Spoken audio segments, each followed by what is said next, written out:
Je vous ai vu de mes propres yeux. À ce moment précis, la femme de ménage sort lentement son téléphone de sa poche, sous le regard étonné et tendu du couple, et annonce d'une voix ferme qu'elle possède des preuves de tout ce qu'elle avance.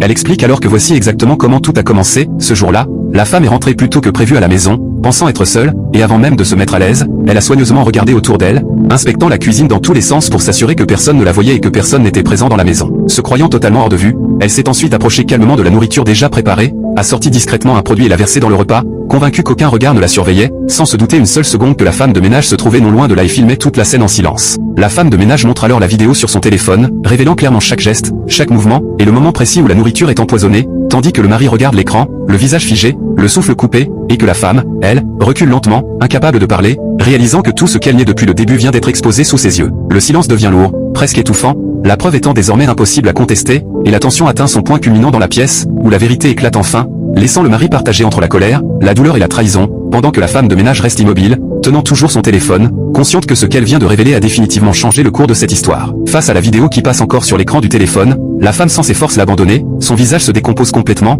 et après quelques secondes de silence lourd, elle commence à demander pardon d'une voix brisée, répétant « Excuse-moi, excuse-moi », avant de se laisser tomber lentement à genoux devant son mari, les mains tremblantes et les yeux remplis de larmes. Elle supplie, explique qu'elle ne savait plus quoi faire, qu'elle a perdu la tête, qu'elle n'avait pas prévu que les choses iraient aussi loin, jurant qu'elle regrette profondément son acte. Le mari, debout devant elle, la regarde sans dire un mot, incapable de reconnaître la femme qu'il a aimée pendant toutes ces années, tandis qu'elle continue de s'agripper à ses jambes, implorant sa compassion et sa pitié.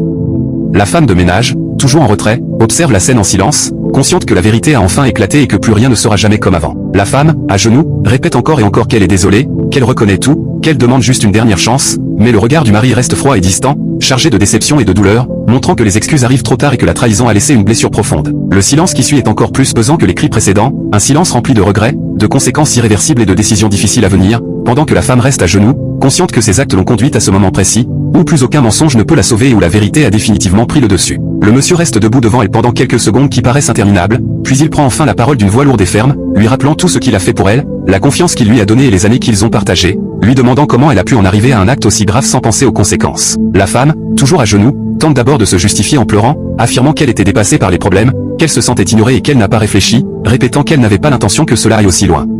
Le mari, de plus en plus dur dans ses paroles, lui répond que rien ne peut justifier une telle trahison, encore moins une tentative aussi dangereuse, et qu'elle aurait pu lui parler au lieu d'agir ainsi. Peu à peu, la femme cesse de supplier, essuie ses larmes, et commence à se défendre avec plus de fermeté, disant qu'elle aussi a souffert, qu'elle s'est sentie seule et incomprise, et qu'elle n'est pas la seule responsable de ce qui s'est passé.